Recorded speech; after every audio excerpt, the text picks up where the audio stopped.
आणि ह्यांनी काय सांगायचं, नाही ना तुम्ही आंदोलन मागे घ्या. अरे कशाला आंदोलन मागे घ्या, जेलमध्ये घाला ना आम्हाला, ठेवा आम्हाला आतमध्ये, म्हणजे तुमचं समाधान होईल. मूळ मुद्दा लक्षात घ्या तुम्ही काय येतो, या रिक्षावाल्यांचे रितसर हप्ते आहेत त्यांना आणि त्याच्यामुळे यांना काढलं जात नाही. आम्ही 4-5 वेळा यांना सांगून सुद्धा हे लोक याच्यावर कारवाई करत नाहीत. कशासाठी? तुम्ही या लोकांवरती कारवाई झाली तरच आम्ही इथनं हटणार, नाहीतर आम्ही इथनं उठत नाही. त्यांना काय कारवाई करायची ती करू दे. 15 दिवस निवेदन देऊन सुद्धा कारवाई होत नाही. न्याय उचलून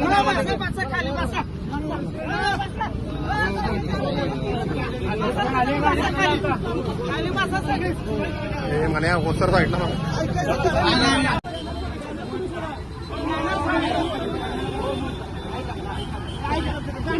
मला माहिती आहे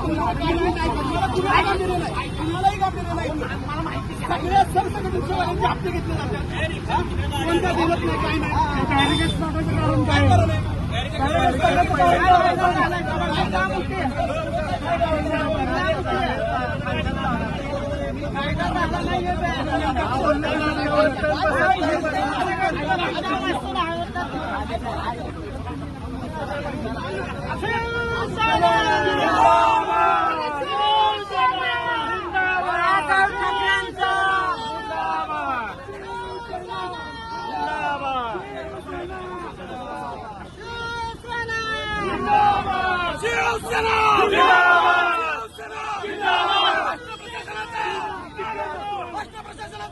काय कारण